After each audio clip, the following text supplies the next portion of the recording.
Je me présente, Félix Latour, je suis ici avec mon partenaire d'affaires, William. On a un kiosque sur le mur, sur un des murs, là, vous allez nous voir. On a fondé cette entreprise-là, le contrôleur, il y a 6 ans. On fait de la comptabilité et de la finance mensuelle, journalière pour une série d'entreprises au Québec en services professionnels, mais on a une niche spécifique pour les MSP. On supporte beaucoup d'entreprises MSP à travers la province puis à travers le Canada. Tout est beau. Merci. Puis, on est présent ici pour rencontrer des nouvelles entreprises, pour être un peu dans la communauté. C'est la 3e fois qu'on assiste à ce congrès-là en cybersécurité. Les dernières éditions étaient super. Je suis convaincu que ça va être la même chose cette année. Puis aujourd'hui, le but, c'est de vous donner le plus d'informations possible sur des bonnes pratiques à mettre en place dans vos entreprises pour mieux identifier vos enjeux, être capable de les mesurer, quoi regarder à tous les mois pour se donner un petit peu d'aplomb. C'est ce qu'on fait avec la clientèle à tous les mois. Fait qu'on fait de la gestion, de la tenue de livre, des encaissements puis de l'entrée de données fournisseurs jusqu'à de la gestion stratégique mensuelle avec tous nos clients. Fait que les clients, ils ont des rencontres mensuelles où on fait un suivi de budget, où on fait un suivi d'indicateurs importants, puis on a travaillé avec l'équipe pour sortir des indicateurs importants qui pourraient peut-être vous aider tout de suite en sortant de la rencontre, puis c'est ce qu'on fait ensemble aujourd'hui. J'espère que vous êtes en feu un matin pour faire de la finance et de la comptabilité, mais je pense que ça va être le fun. Les faces, là, c'est moi et Will. William est président, il est dans le hall des exposants présentement. Puis je suis le directeur des technologies chez le contrôleur.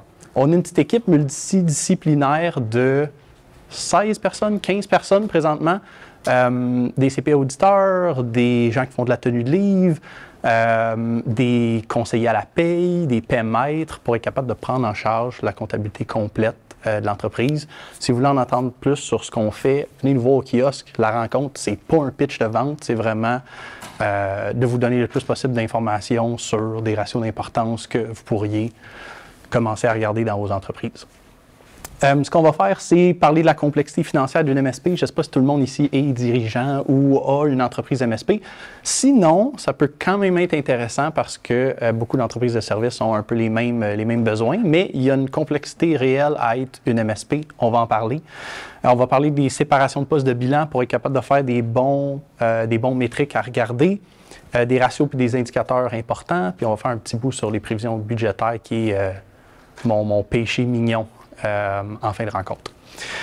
Fait que pour commencer, la complexité financière des MSP, sachez, vous n'avez pas une facile. On présente à des agences marketing, à des architectes, à des ingénieurs, à plein d'entreprises du service professionnel. Mais les MSP en particulier, vous n'avez une plus difficile parce que vous avez plusieurs types de revenus. Vous avez une rentabilité d'équipe de projet, puis une rentabilité d'équipe de support, vous avez une gestion d'inventaire, vous avez des contrats mensuels divers avec des licences, avec des services. Puis c'est des entreprises qui sont plus difficiles à évaluer financièrement parce que vous avez plusieurs types de revenus, plusieurs centres de coûts. Mais il n'y a rien d'impossible avec une bonne séparation des postes. Quelques angles morts qu'on voit beaucoup en prospection, puis à travers les nouveaux clients qui font affaire avec nous, c'est de comprendre la comptabilité d'exercice. Faire des frais payés d'avance, l'amortissement, des frais courus, gérer votre inventaire mensuellement, la valeur, pas prendre ça une fois par année parce que le comptable externe, il vous demande ça une fois par année de faire le décompte, puis que ça nous fait une grosse variation des chiffres. Étudiez vos travaux en cours. Vous avez probablement des banques d'heures, vous avez probablement du travail en projet qui n'est pas tout facturé, mais qui a été complété durant le mois. Puis si on ne réussit pas à uniformiser les mois qu'on analyse, bien, notre analyse, elle vaut moins. On vous a sorti un graphique d'un client qui a commencé à faire avec nous, là c'était en 2020, mais il subissait beaucoup de pics. Puis peut-être que vous voyez ça dans votre comptabilité actuelle. Hey, il y a des mois qu'on vend bien de l'équipement, puis on fait de l'argent, puis il y a des mois où tous nos projets, ils sont pas facturés, fait qu'on fait pas d'argent. La réalité des choses, c'est pas ça. En comptabilité, on devrait regrouper tous les éléments d'importance, vos travaux en cours, votre gestion d'inventaire, vos comptabilisations d'assurance sur 12 mois au lieu de le faire en un seul mois, puis uniformiser les mois qu'on regarde pour qu'ils soient analysables. C'est un peu ça qu'on voit. Plein de pics qui se transforment en une courbe qu'on est capable un petit peu plus de contrôler puis de mesurer. Si vous êtes dans cette situation-là, sachez, c'est pas différent de la majorité des comptabilités qu'on reprend. Puis le but, c'est d'essayer de faire des mois les plus uniformes possibles pour réussir à les analyser. Séparation des postes comptables, c'est super important pour vous. Quand je le disais tantôt, vous avez plusieurs types de revenus. Ces revenus-là, ils n'ont pas des marges espérées qui sont les mêmes. Sur de l'équipement, on s'attend à faire une certaine marge, mais sur le service, sur nos récurrents mensuels, on s'attend à faire d'autres marges. Dès que vous avez des types de revenus différents, vous devriez séparer vos postes de grands livres pour refléter cette réalité-là des marges espérées de vos revenus. Puis, ça a l'air d'être bien simple de dire « Hey, mettez pas vos ventes de matériel avec vos ventes de services récurrents, mais on en voit de toutes les couleurs. Juste un gros poste vente, juste 2 postes vente d'équipement puis vente de services. Ça vaut la peine de prendre un petit peu plus de temps pour bien identifier c'est quoi nos types de revenus et les séparer de façon un petit peu plus intelligente. On vous a mis des marges espérées par type de revenus. Des ventes de matériel, vous êtes entre 15 et 25 %. Ça vaut la peine de séparer ces postes de grands livres-là aux revenus. Pour vos contrats, quand vous êtes en service versus quand vous êtes en licence, vous avez des marges espérées qui sont différentes. Fait qu'on vous suggère de séparer ces postes-là. Quand vous vendez du Office 365, ça ne devrait pas être dans le même poste que quand vous vendez des services gérés qui incluent du temps technicien ou du temps d'équipe de service. Puis la même chose, je suis convaincu que la majorité d'entre vous vendez des services mensuels, incluant une partie de licence. Vous vendez du backup, mais ça inclut une partie technicien qui travaille sur le monitoring des alertes de backup. Ce n'est pas la même marge espérée qu'on a sur ce type de produit-là que sur la revente de produits Microsoft, par exemple. Fait que de faire une bonne séparation des postes aux ventes et de faire une bonne séparation des postes en dépenses, ça fait une grosse différence. On vous a donné un exemple concret là, où il y a l'équipement, les services professionnels, le service technique séparé, les services gérés, la partie un petit peu plus Microsoft, infonuagique, puis vos ristournes manufacturières ou infonuagiques séparées pour que vous ayez un état de résultat qui vous parle un petit peu plus. Peut-être que pour certains d'entre vous, ça a l'air d'être la base. Tant mieux si on part de là. Mais c'est quelque chose de super important à faire pour arriver à comparer nos mois. Puis il faut faire la même chose en coût. Fait que ça veut dire de passer un petit peu plus de temps avec les gens qui font la tenue de livre chez vous pour séparer intelligemment les salaires entre vos salaires de techniciens, vos salaires administratifs, vos salaires de vente, mais aussi de séparer vos coûts en licence pour que les coûts de licence qui sont liés aux services gérés, les coûts de licence qui sont liés à vos refacturations infonuagiques, ils soient dans les bons postes pour que vous soyez capable de calculer des marges. Pour calculer une marge, ça nous prend des ventes, ça nous prend des coûts séparés. Quelques ratios et indicateurs importants. Quand on arrive à séparer nos postes de grands livres, quand on réussit à avoir une conformité dans nos chiffres où on envoie toujours au bon endroit les bonnes charges et les bonnes ventes, on peut se permettre à tous les mois d'étudier notre business à travers des ratios et des indicateurs qui sont importants. Souvent, les clients qui sont un petit peu plus avancés, qui arrivent à commencer à faire avec nous, ils ont des ratios à pu finir. Des ratios opérationnels, il y en a 25 qui regardent, des ratios financiers, il y en a 32 qui regardent. On suggère vraiment de se concentrer sur les plus importants, de vous faire un tableau à tous les mois ou à tous les 3 mois pour faire un suivi de votre entreprise. On en a mis plein des exemples de ratios financiers qui ont de la valeur pour vous, puis des ratios opérationnels qui ont de la valeur pour vous. On espère que tout le monde puisse constater ces ratios-là à tous les mois. Je parle de marge brute par revenu, je parle de profitabilité avant impôt, de fonds de roulement, de cycle de conversion de l'encaisse, de rendement de service. C'est des revenus c'est des ratios qui vous dictent peut-être quelque chose sur votre croissance, qui vous dictent peut-être quelque chose sur votre rentabilité, qui vous dictent peut-être quelque chose sur la qualité de vos clients à payer quand on parle au cycle de conversion de l'encaisse.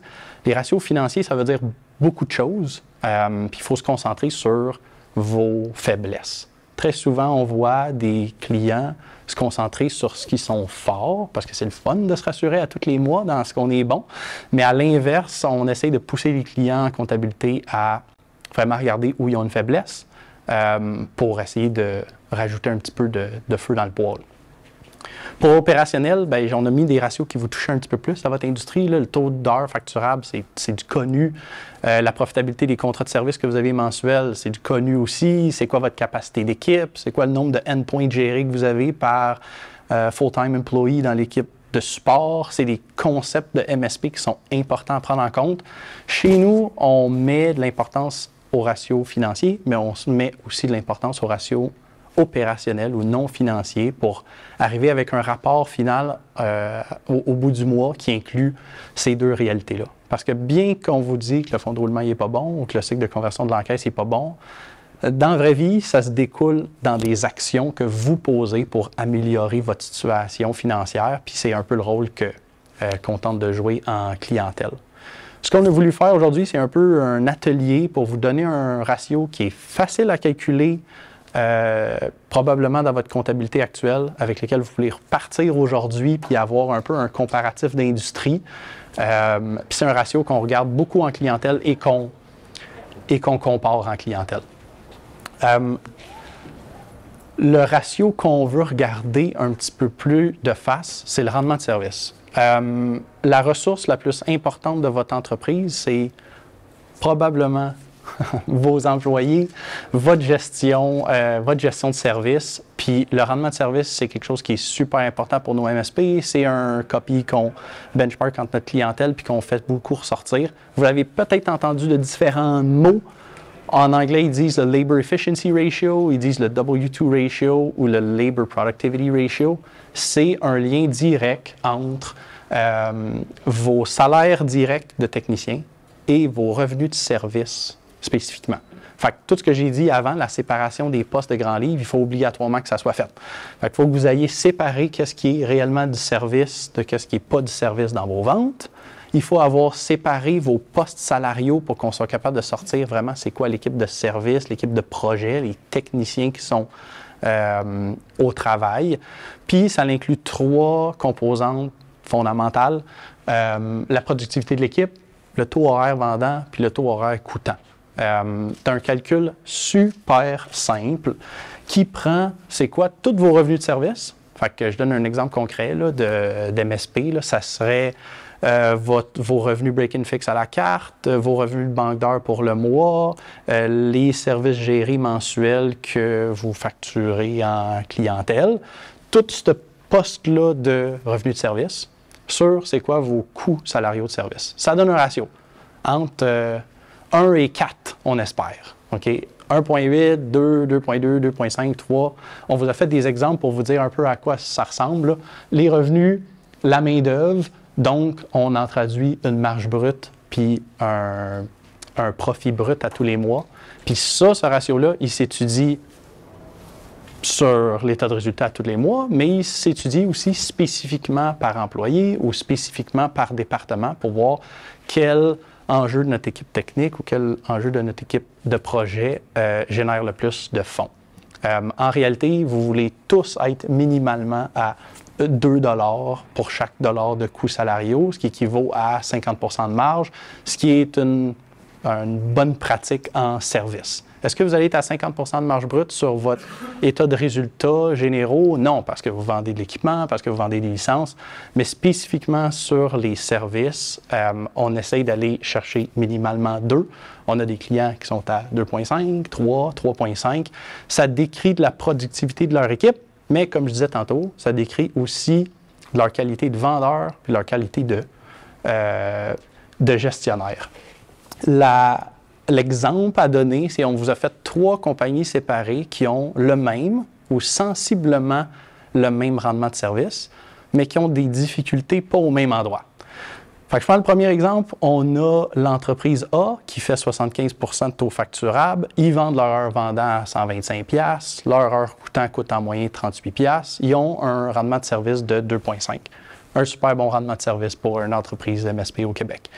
Si je regarde l'entreprise C, on vend moins cher nos heures, puis on a une équipe plus productive. 85 % là, vous atteignez peut-être les cœurs en titre, ou proche de surchauffer l'équipe de service. Puis j'en ai des entrepreneurs qui sont exactement dans cette situation-là, où ils facturent 85 % du temps, puis ils se disent « Comment ça, je fais juste 2 de rendement de service. Comment ça, j'ai juste 50 de marge? Bien, on a regardé les autres composantes qui sont, oui, la productivité d'équipe est super forte, mais leur vendant est bas. Les services gérés sont facturés en dessous du marché, les banques d'heures sont escomptées à gros taux, et dans l'exemple qu'on a donné là, on a aussi une force sur les salaires à 46 de l'heure. On donne comme exemple en coûtant d'employés où on a une équipe qui coûte plus cher. Oui, elle travaille super fort, mais le vendeur a clairement à travailler sur le packaging ou sur le traitement de produits à faire. Le rendement de service qu'il y a de beau, c'est qu'il est super facile à calculer. Si vous avez déjà vos revenus de service séparés, puis vous avez déjà vos coûts salariaux de séparés, vous l'avez déjà gratuit. Qu'est-ce qui est dur après, c'est qu'il nous fait poser des questions sur les enjeux qu'on a dans notre entreprise, qu'ils soient en productivité d'équipe, qu'ils soient en vente ou qu'ils soient en coût. Souvent, on dit que le taux facturable, c'est un proxy pour la productivité d'équipe. C'est de moins en moins vrai, mais quand même, souvent, les dirigeants ont un bon pouls sur la productivité de leur entreprise. Les heures vendant, c'est souvent lié à l'équipe de vente, puis les heures coûtant, nous, on dit que c'est lié à l'administration parce que c'est la bonne gestion d'une entreprise de suivre les employés, de travailler sur les coûtants à sauver ou à améliorer dans l'entreprise de service. Fait que ça, c'est comme un exemple à vous donner sur des rendements de service qui se ressemblent, mais qui ne dictent pas la même histoire pour chacune des entreprises qu'on a sorties. Le dernier point qu'on veut discuter, c'est un enjeu sur les prévisions budgétaires. Très souvent, les clients, ils commencent à faire affaire avec nous, puis ils se sont jamais assis à faire un budget, ils n'ont pas d'idée de comment commencer un budget. Ça leur fait peur parce qu'ils ont à se commettre sur des enjeux. On vous suggère tous et toutes à votre prochaine année fiscale ou dès le mois prochain de commencer à vous poser des questions sur vos budgets en vente, mais sur vos budgets en coût pour essayer de mettre un peu de montant d'argent sur les investissements que vous voulez faire. Ça a des effets immenses sur votre entreprise. Le premier pour nous, c'est que ça vous commet sur des objectifs. Ça, c'est un gros point pour nous parce que le client est obligé de se mouiller. T'sais, vous aviez dit que vous allez faire 3,3 millions de chiffre d'affaires, puis on a fait le suivi de quoi ça allait ressembler durant l'année. Bien, on a quelque chose réellement à se comparer à tous les mois. Ça nous permet de vraiment prioriser les investissements futurs.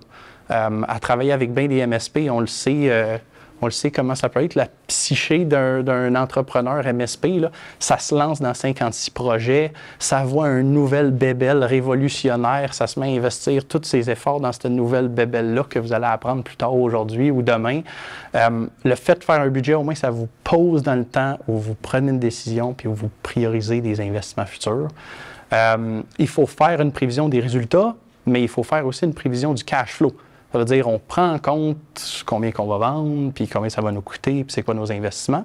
Mais aussi, en faisant ce travail-là, souvent, ça traduit des positions cash flow qui vont peut-être être plus difficiles. On peut être en avance avec notre gestion de trésorerie, avec notre banquier, avec la gestion de financement pour voir un petit peu à l'avance qu'est-ce qui s'en vient. Puis on vous suggère minimalement une révision trimestrielle des budgets. Nous, on espère le faire avec les clients tous les mois pour comparer pas juste les mois passés, mais comparer aussi par rapport au budget que les clients se sont mis de l'avant pour vraiment voir où on est dans nos objectifs. Ce qu'on espère, c'est que toutes les entreprises québécoises avec lesquelles on fait affaire regardent leurs chiffres à tous leurs mois. Ils mettent de l'avant des ratios qui les touchent, des ratios financiers, mais des ratios opérationnels qui ont des réelles avancées dans leur entreprise, puis qu'à tous les mois, ils puissent faire un suivi de budgétisation pour s'améliorer puis voir leurs points faibles. Pas juste mettre des ratios sur ce qu'on est fort, mais mettre des ratios où ça fait mal puis on a à travailler. Le but de la rencontre aujourd'hui, c'était un peu ça, de faire le tour de ratios d'importance. J'ai vu dans l'application qu'il y avait déjà des questions de mis de l'avant. J'aurais pris le temps de répondre à vos questions ou voir comment on peut aider. Le coût de la main-d'œuvre, oui. Tu calcules juste l'équipe technique ou t'embarques aussi tout ce qui est administration en arrière? Qu'est-ce que ça veut dire, l'administration en arrière? Celle qui fait les encaissements, réception téléphonique. Non, d'habitude, dans notre... je l'avais tantôt. OK.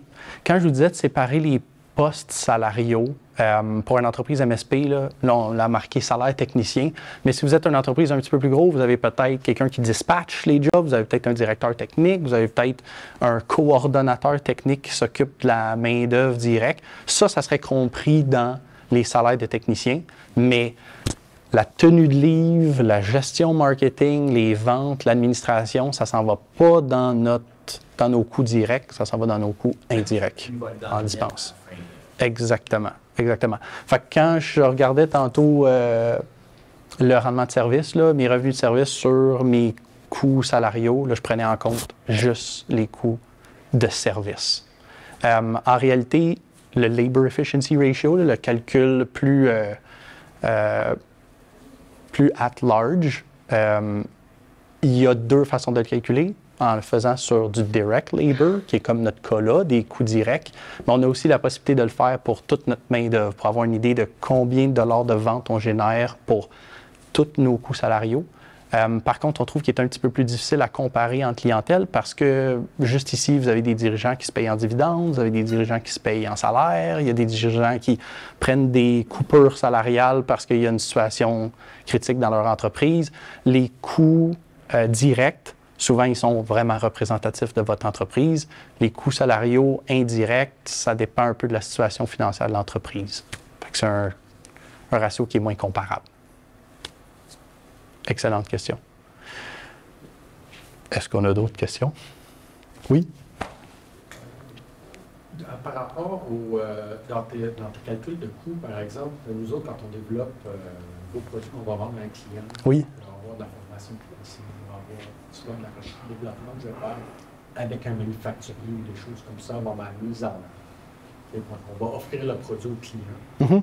Je prends tout le temps une portion de tous ces coûts-là que je vais amortir Mm-hmm. dans mon coût pour dire ma rentabilité par rapport à l'investissement que j'ai fait. De quelle façon vous faites le calcul de votre côté? Parce que souvent, des investissements que je vais faire sur un an ou deux avant qui coûtent cher, mais en réalité, c'est que j'essaie que je n'ai pas comme une perte de ce côté-là parce que c'est des profits futurs que je vais faire. Je comprends. Je vous dirais par contre qu'on le voit de moins en moins. Cette idée-là d'immobiliser des coûts salariaux pour bâtir un système, là, je le vois dans de la clientèle qu'on supporte qui bâtissent vraiment un nouveau produit, mais si c'est de la formation sur des produits en cours que vous allez vendre plus tard, on le voit de moins en moins. Ceci dit, c'est la bonne pratique comptable, là, d'aller reporter nos coûts vers le moment là, ou l'année où on va réellement faire les ventes de ces produits-là. Mais je dirais qu'on le voit de moins en moins parce que les outils, je pense, sont peut-être de plus en plus faciles à intégrer ou en tout cas, les clients y ont une petite équipe qui font ce testing-là puis qui fait partie un peu de l'offre de service qu'ils mettent de l'avant. Par contre, d'immobiliser les coûts puis de le mettre dans les années futures, c'est pas nécessairement une mauvaise pratique comptable. Puis dans notre cas, ça baisserait nos coûts salariaux tout de suite. Mais par rapport à tes ratios, je donne un exemple, admettons que j'ai un tech qui est dans une équipe, je veux leur tirer de cette équipe-là, le temps qui développe une partie de son temps facturable. Fait que la ligne, le technicien, au niveau de l'entreprise, est rentable à futur. Ouais.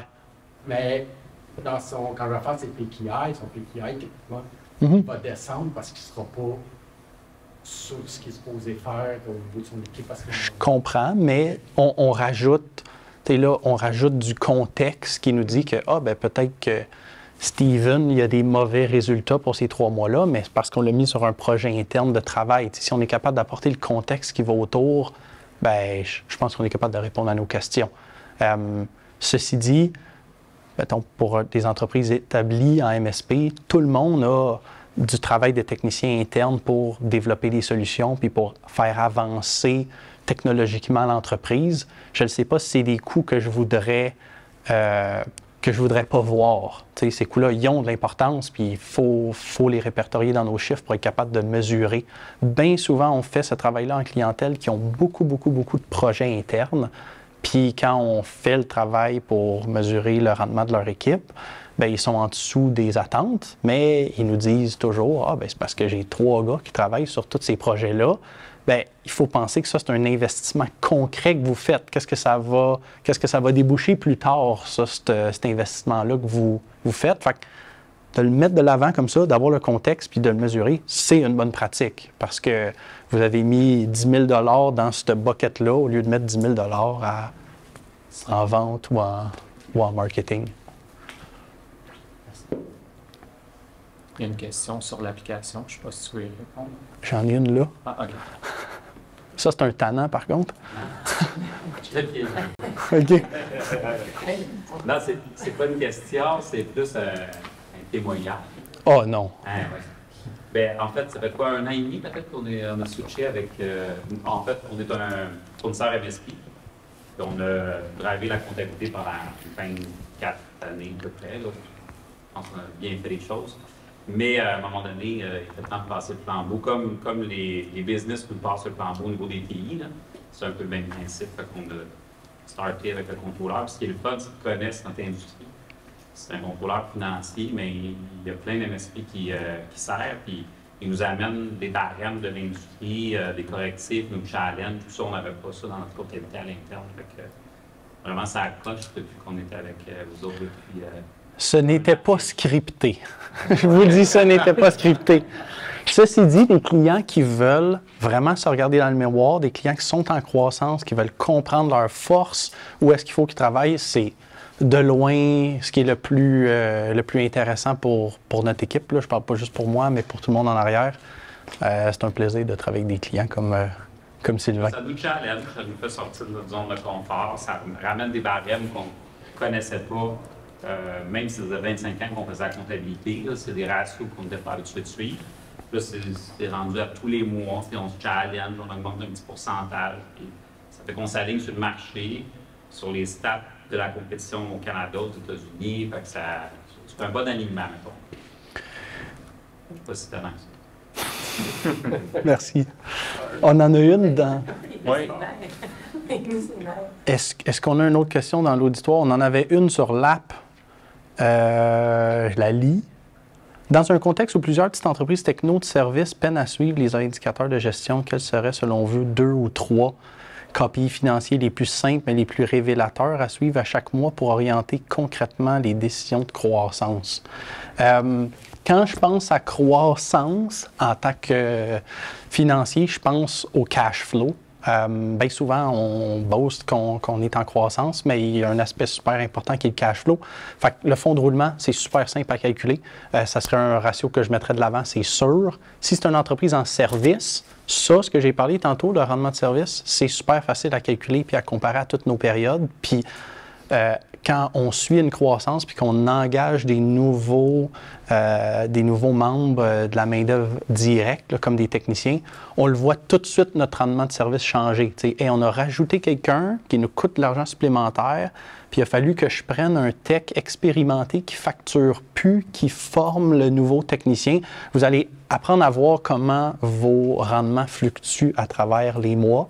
Fait que fonds de roulement, rendement de service, puis plus généralement, la marge brute, pour avoir une idée complète de votre moteur, là, je dis le moteur, mais de votre rentabilité d'entreprise, peu importe le type de revenu que vous facturez. Petite ou grande entreprise, qu'on soit 5 ou qu'on soit 100, je suggère à tous dès maintenant de se rapprocher de leurs chiffres, de commencer à regarder ça de façon mensuelle, de façon trimestrielle, puis vraiment se confronter aux enjeux qu'on a entrepreneuriaux. Merci d'avoir pris le temps.